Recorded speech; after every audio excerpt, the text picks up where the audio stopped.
Well, good afternoon, everybody. We're glad to see you today on this cold and blustery day in January. I know we have a small group today, and that doesn't surprise me. I know that a lot of people are probably busy covering classes or recovering or whatnot. But we don't have an extensive agenda today. Apparently, I don't know how to speak either, so we're going to get through this the best that we can. So, my name is Melissa Algrim. For those of you that don't know me, I am the RSA director. I'm joined today by my colleague, Deb Wade, who is the elementary ELA director, who is behind a lot of the things with our wonderful standards and getting ready to work on our frameworks that would be updated for our standards as well. So I'm going to put the link to our running agenda in the chat so that you have that. So I know we tend to put a lot of links on there to help you guys out. Let's see, and Deb, I am closing my participant window because I know you're letting people in as they come, so thank you for that. All right, so let me share my screen. And I do have a favor to ask of you today as you are listening in. If you have some things that you would like us to address in future RSA meetings, because I know up to now, I've just been kind of whatever's been coming across my desk, kind of putting in that agenda, but I know it's starting to get a little more sparse. But I also know we're getting ready to gear up for spring and all of the wonderful things that that brings around RSA. I tend to assume sometimes that our group knows a little bit more than sometimes they actually do, because I know we have a wide range of knowledge in our in the people that attend these calls, anywhere from have been doing this longer than I've been around to those that are coming in and they're just starting. So as you are coming across questions or just even topics that you're like, this would be really helpful if we would address this in a call, go ahead and drop those in the chat so that we can start kind of thinking about how to plan for our future calls, because we always want to make sure that these are not a waste of your time, that these are something that's valuable for you. That's why we continue to do these monthly calls. But if it's not a good use of your time, we certainly don't want to take up your time. So, and I know we'll capture that chat and be thinking through that. Okay, so just as we are getting going, I know at our consortium that we had last weekend, there were some people who were asking about guidance around summer school and RSA, what's allowed, what is not. So I wanted just to put this up here as that reminder of what we can and cannot do around summer school. Make that print a little larger.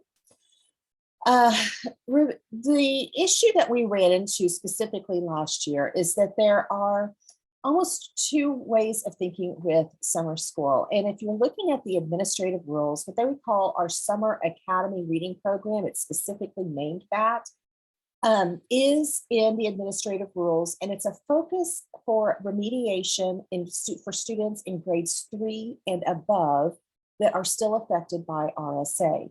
If you will recall, we used to have a line in the budget under Project 366 specifically for this. That was taken away many, many years ago, and so it was merged into the whole RSA budget.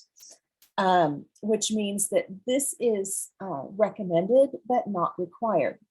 But there are also administrative rules around this summer school, thinking about for recovery for students in 3rd grade and above.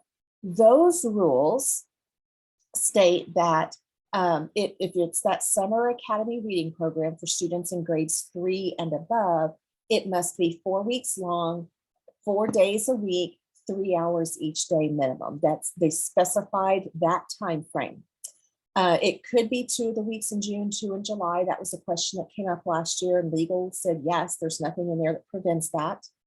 And then it specifies too those teachers that are qualified to teach this particular summer school. It could be a certified reading specialist, someone who has completed literacy first training, or someone who's completed letters training. And we've kind of, the equivalent to that we would said had been volume 1. It used to be just foundations. We've even said any letters training would work for that as well.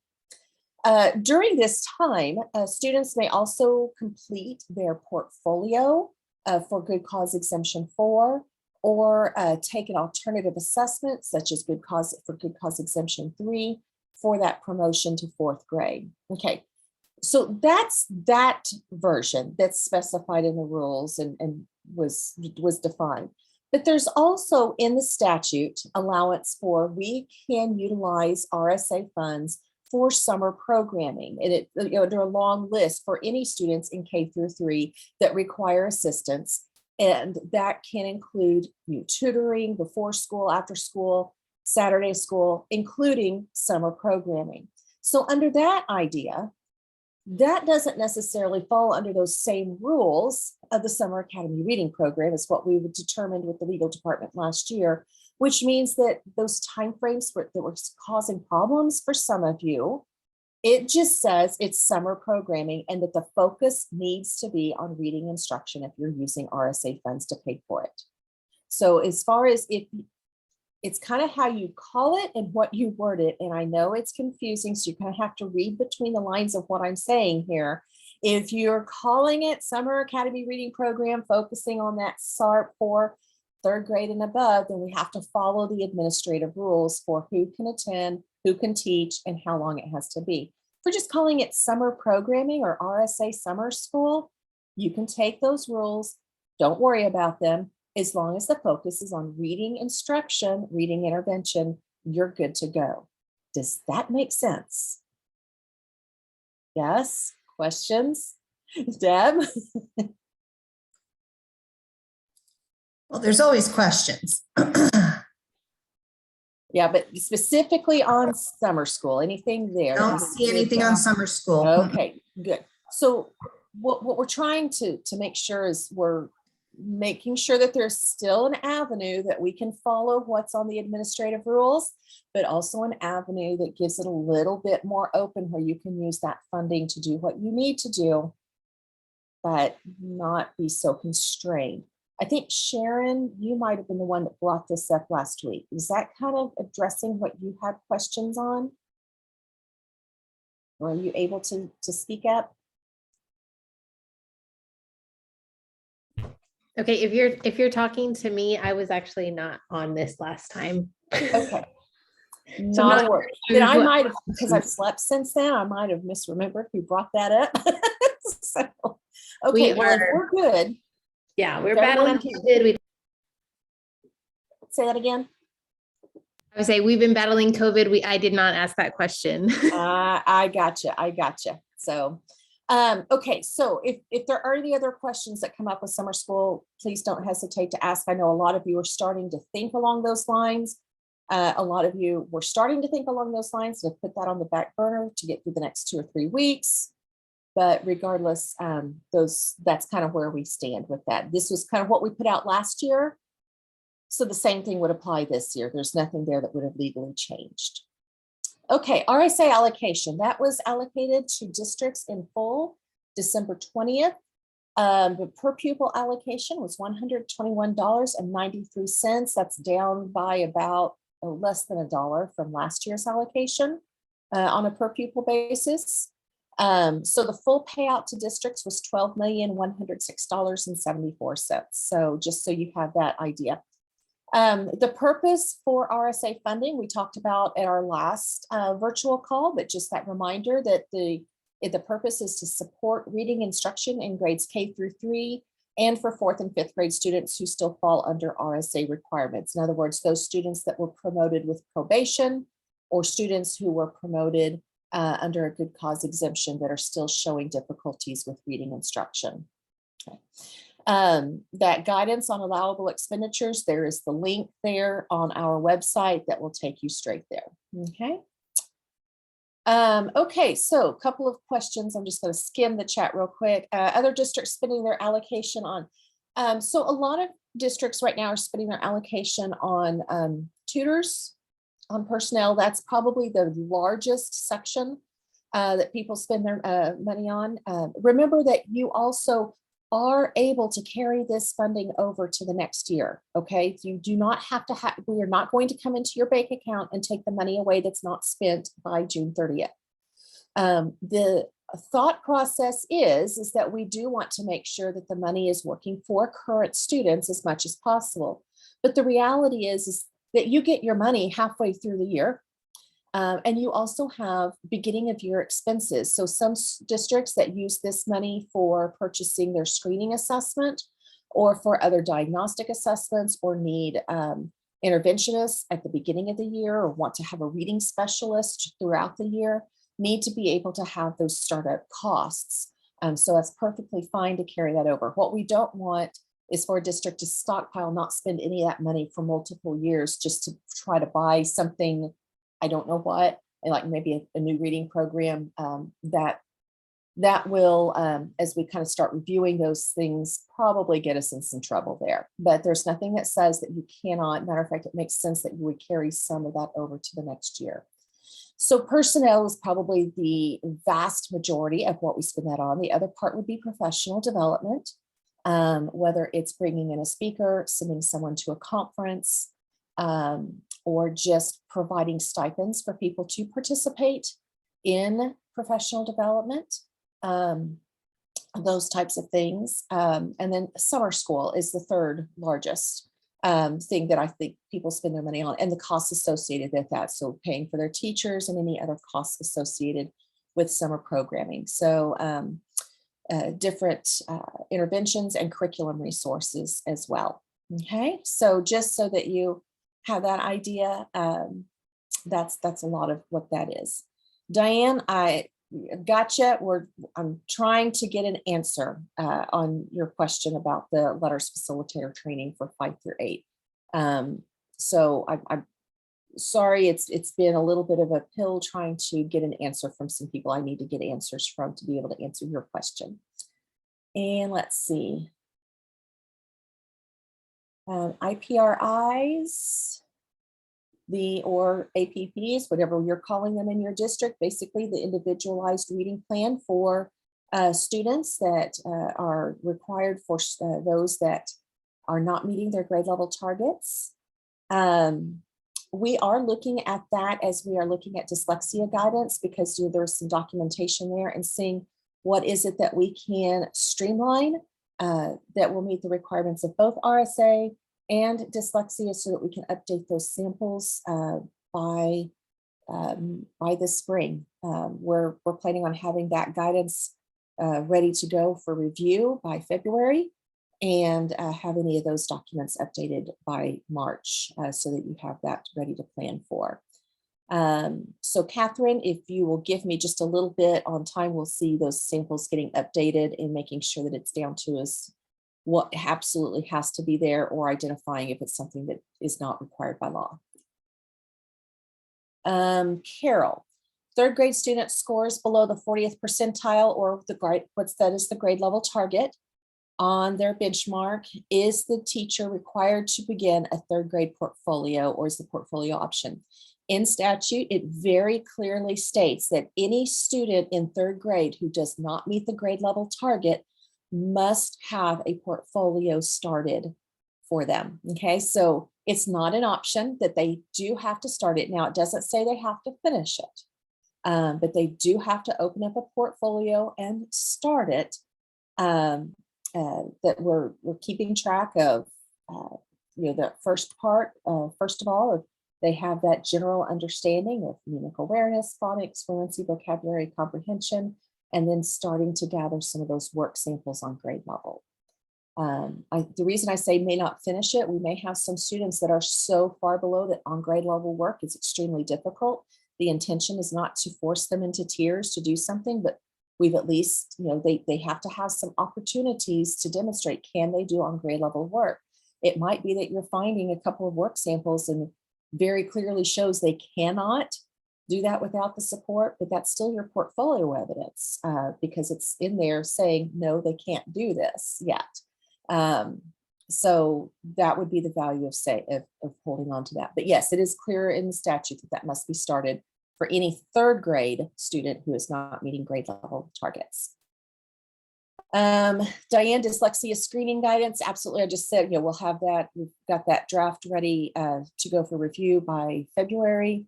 And I believe we are going to be discussing that at the Teaching and Learning Consortium that Tiffany Neal holds on that February 11th, I believe, meeting.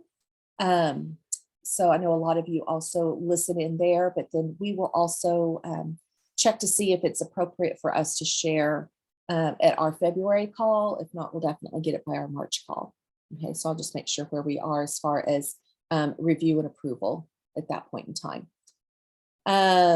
But yes, we will definitely discuss that dyslexia guidance coming up very soon, because I know that that's a lot on everybody's mind. We're trying to get that there. So, and I know it's a topic for future discussion, but I always appreciate the reminder. We'll get there. Okay, so if there's other questions that are coming up, go ahead and drop them in the chat. But while you're doing that, I am going to talk to you a little bit about a new resource that we have available.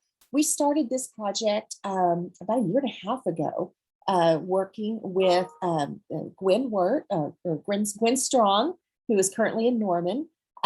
She has helped us kind of think through some of the different research that's out there about early reading and some practical advice that can be used for teachers of how do we address some of these things. So she's kind of laid some of the groundwork. And then our early childhood specialists at the state, Rachel Maley and Nicole Silvestri, really kind of picked that up and took it across the finish line to develop these self-paced professional development courses on evidence-based foundational literacy. So there's 9 different modules. Each is about 1 to 2 hours, but they can be done completely on their own. It's taking the research and then just saying, what does this actually look like if I were to do this in the classroom? So I'm going to move this little toolbar out of the way for a moment and come over here. It's on OSDE Connect. If you are not familiar with this virtual learning platform, this is a really good resource for those of you that are trying to find out information that's being put out by OSDE. This is a lot of self-paced professional development in a lot of different areas. So if you don't already have an account, it's very easy. You just sign up, get an account. You can find out right here where it shows you to get started. It is absolutely free. You don't have to do anything. You just need an email, basically. Sign in. I've already got an account, so I'm just going to sign in and let it get started. And it's going to take a moment to load, of course, because why wouldn't it? Okay, you'll come in, you'll see I have some modules already on my page because I've put them over there. But if I want to search for something, I would start maybe just putting in from the start. And it's going to bring up these modules. So I can go over here and add them over to my page. Oh, I hit the wrong button. With each of these modules, though, they're meant to be independent of one another so that you can start where you need to. But we did try to put some intentionality into how they could build off of one another if somebody wanted to go in that direction. So my screen will look a little bit different than yours because I'm an administrator on this page. But it's just so you kind of have that idea. We started off looking at that early elementary literacy block and defining what systems of support really mean when we talk about MTSS, because that's a huge part of dealing with reading sufficiency. We have different layers of intensity where we instruct our students. Looking at different linguistic elements. Some of you that are familiar with Scarborough's reading rope will recognize some things here. Looking at tier 1 instruction, and you'll notice that there are some different videos that are built in. Our friend Anita Archer, Deb, is a huge Anita fan. Some different checklists to think about, some maybe articles to read or things to look for. We've tried to also attach some guided notes to some of these. So you'll see a lot of different things that can really look at, like scheduling instruction. These are all pulled from very thoughtfully curated resources, such as the Florida Center for Reading Research, the National Center for Improving Literacy, the National Center on Intensive Intervention, so that way you know that what you're seeing here is worthwhile. And we're trying to make sure that everything is aligned with anything else that we're putting out in the department. You'll see some next steps in each of these. It's some things that you can be doing as you're moving forward. And then there's also for each of these modules a more to know section. And these might be maybe more extensive webinars. Like for example, this is a 1 hour long webinar that you might wish to watch if you're going a little bit further in, or if you feel like you've got enough information, this section you can go ahead and not worry about, but it gives you a place to continue to grow, to find out more information. So you'll notice that there are sections here on the early elementary literacy block, which is what we looked at, as well as oral language, phonemic awareness, phonics, foundational writing, things like handwriting, which so often gets overlooked in our early grades, vocabulary, language structures, how our language works together, the writing process, and comprehension.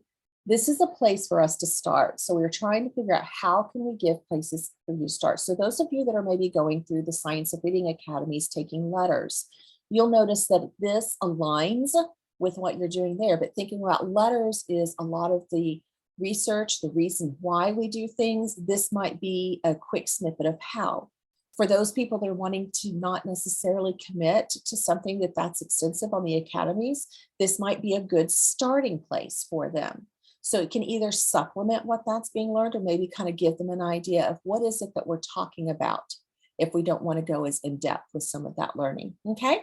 So just wanted to make you aware that that is a resource that is available. You might just take some time and explore. If you have any suggestions, please let us know because we'd be happy to hear about those. Whether we're need to make any edits, if we find something that needs to be edited, or some extension activities later on, or ways that we can maybe let this project grow a bit. Deb's put the link in the chat for us. Thank you so much, Deb. That really helps us out so that you have that right there. And then a couple of professional development opportunities that are coming up I wanted to make you aware of because it's always nice to know when we've got free opportunities coming up. AIM Institute out of Pennsylvania does an annual Research to Practice Symposium. It's always really helpful to kind of listen in.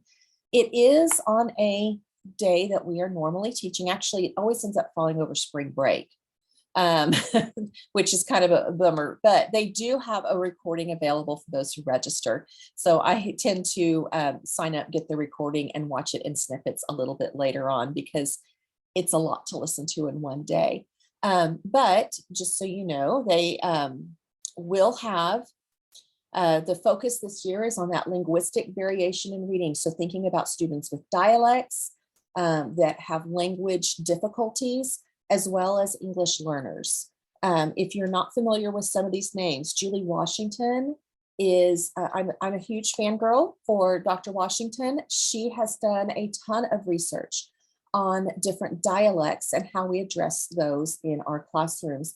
And she's one of the leading experts on African-American English and the differences there between that and our mainstream English that we tend to use in our classrooms and how to help those students not only be able to be successful in the classroom with mainstream English, but also to honor the culture that they're coming from with the dialect that they already have. Elsa Cardenas Hagen is a leading expert internationally on English learners.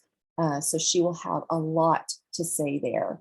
Risha Conroy deals a lot with our Black students, and especially those that are dealing with dyslexia, because our Black students are often underdiagnosed with that issue, with that. They are often overdiagnosed with the reading issue, but underdiagnosed with dyslexia. And then Kareem Weaver has had quite a few discussions out lately about that equity and dealing with different cultures and dialects in our classroom, especially as it deals with teaching students how to read. So again, free symposium to go to. You can also get that recording. And then one other that came across my email a couple of days ago is Oregon does a their response to teaching and intervention annual conference, and they have turned that into a virtual conference this year. It usually is in person and cost quite a bit, but they've made it free in a virtual conference. So they have a lot of breakouts that they'll have. Again, this is on a Thursday and Friday. It's Pacific time, which means it's right in the middle of our day. But you can get the recordings, which is nice. But their two keynote speakers are Dr. Marianne Wolf, who's done a lot with how children's brains react with instruction online and how technology affects with their ability to read. And then Dr. Anita Archer, again, really talking about that explicit instruction. If you've never listened to Dr. Archer talk, you want to find out, even if you just YouTube her. She's pretty fun to listen to. And then, like I said, multiple breakouts with different things. So talking about how we can address reading, not only in core instruction, but also in intervention. So always nice ways to find out how we can get more information. There's the registration link right there so that you have access to that. Okay, so let me check our chat. When a student is retained in 3rd, 4th, and 5th grade, are they still required to have IPRIs and meet RSA criteria? Okay, so Erin, specifically students who are retained retained, I'm thinking promoted, who is retained if they're retained in 4th and 5th grade, if they were not promoted with probation, then no, you would follow your district policy.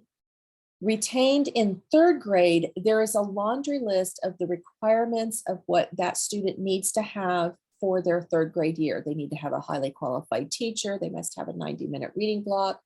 They need to have access to different supports, which may include specialized tutoring.